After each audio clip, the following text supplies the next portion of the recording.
ஆண்டவரின் பாதம் எனக்கு போதும். Praise the Lord. வாக்குறுதிகளை சிந்திப்பதற்காக இரவு ஜாம நேரங்களில் நான் கண் விழித்துள்ளேன். திருப்பாடல் 119, 148. இதை சொன்ன தாவீது அரசர் ஒரு சாதாரண மனிதன் அல்ல, ஒரு மிகப்பெரிய அரசர். அதனால் அவருக்கு எண்ணற்ற வேலைகள் இருந்திருக்கும். பெரிய சாம்ராஜ்யத்தை நடத்தி செல்வது என்பது ஒரு சாதாரண காரியம் அல்ல. பகைவரிடமிருந்து தன் நாட்டை பாதுகாக்க வேண்டும், யுத்தங்களை நடப்பிக்க வேண்டும், மக்களுக்கு நியாய தீர்ப்பு வழங்க வேண்டும், நன்மைகள் செய்ய வேண்டும், அதற்கான திட்டங்களை தீட்ட அமைச்சர்களோடு கலந்து ஆலோசிக்க வேண்டும். அப்பப்பா, எவ்வளவு வேலைகள் அவருக்கு இருந்திருக்கும். அவ்வளவு வேலைகள் இருந்த பொழுதிலும் அவர் எழுதுகிறார், உமது வசனத்தை தியானிக்கும்படி குறித்த ஜாமங்களுக்கு முன்னே என் கண்கள் விழித்து கொள்ளும் என்று.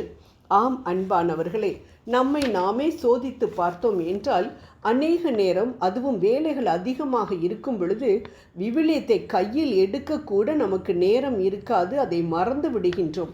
இன்று ரொம்ப வேலை, இன்னைக்கு தலை வேற வலிக்குது, இன்னைக்கு ஒரு நாள் மட்டும் பைபிள் வாசிக்கலைன்னா ஆண்டவர் நிச்சயம் நம்ம கோச்சிக்கவே மாட்டார், அவர் தான் அன்பானவராச்சே என்று நம்மை நாமே சமாதானப்படுத்தி கொள்கின்றோம்.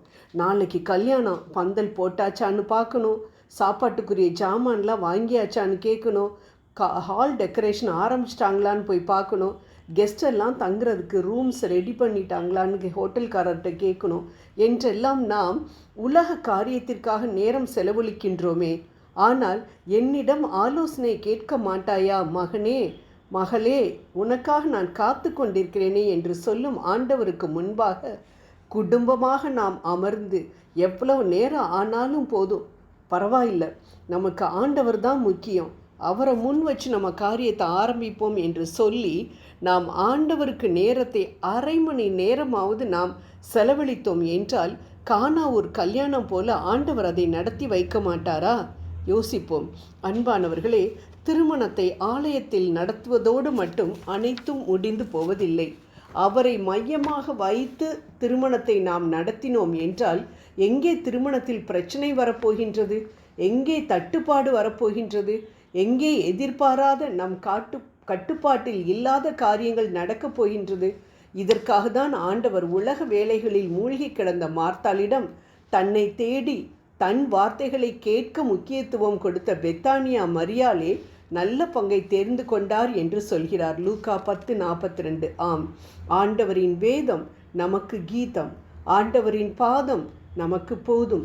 எந்த வைபவமாக இருந்தாலும் இந்த அரை மணி நேரம் ஜெபிப்பதற்கு செலவிட்டால் அந்த காரியம் செய்ய முடியாதே, இந்த காரியத்தை செய்ய முடியாதே, ஜெபம் செய்ய வேண்டும் என்று ஆசைதான், ஆனால் நேரமே இல்லையே என்று உலக வேலைகளை முன்னால் வைத்து ஆண்டவரை பின்னுக்கு தள்ளினால் நம்மை எதிர்பார்த்து காத்திருக்கும் ஆண்டவர் எப்படி நமக்கு நன்மைகளை தர முடியும்? நாம் தான் அவரை விட உலகம்தான் நமக்கு முக்கியம் என்று அவரை உதாசீனப்படுத்திவிட்டோமே. உலக பிரகாரமாக நேர்த்தியாக அருமையாக பிளான் பண்ணி எல்லா காரியங்களையும் நாம் முடித்தாலும் நாமே சற்றும் எதிர்பாராத காரியங்கள் நடந்து நமது அனைத்து பிளான்களையும் தகர்த்தெறியும் பொழுது எப்படி நாம் ஆண்டவரிடம் போய் உதவி கேட்க முடியும்? ஆகவே எந்த காரியம் ஆனாலும் ஆண்டவரை முன்னிறுத்தி அவரிடம் ஜெபித்துவிட்டு அதை தொடங்குவோம். தன் தந்தையையே சார்ந்திருந்த இயேசுவை போல நாமும் 100% ஆண்டவரை தேடிவிட்டு அவரிடம் விவிலியத்தின் மூலமாகவும் நம் ஜெபத்தின் மூலமாகவும் பேசிவிட்டு பின் நம் உலக காரியங்களில் ஈடுபடுவோம். வெற்றி நிச்சயம். ஜெபம் செய்வோம். அன்பின் ஆண்டவரே, அப்பா, ஒவ்வொரு நாளும் நாங்கள் உம்மை தேடாமல் நாங்கள் படுக்கைக்கு செல்லக்கூடாது ராஜா. ஒவ்வொரு நாளும் உம்மோடு நாங்கள் பேசாமல் எங்களது அந்த நாளை நாங்கள் முடிக்கக்கூடாது தகப்பனே. உமது வார்த்தைகளை கேட்டுக்கொண்டுதான் நாங்கள் தூங்க வேண்டும். உமது வார்த்தைகளை கேட்டுக்கொண்டுதான் நாங்கள் ஒவ்வொரு நாளையும் நாங்கள் ஆரம்பிக்க வேண்டும். இப்படிப்பட்ட காரியங்களை நாங்கள் செய்வதற்கு எங்களது பலவீனங்கள் எங்களுக்கு தடையாக இருக்கின்றன, எங்களது வேலை பளு எங்களுக்கு தடையாக இருக்கின்றது என்பது உமக்கு நன்றாகவே தெரியும்.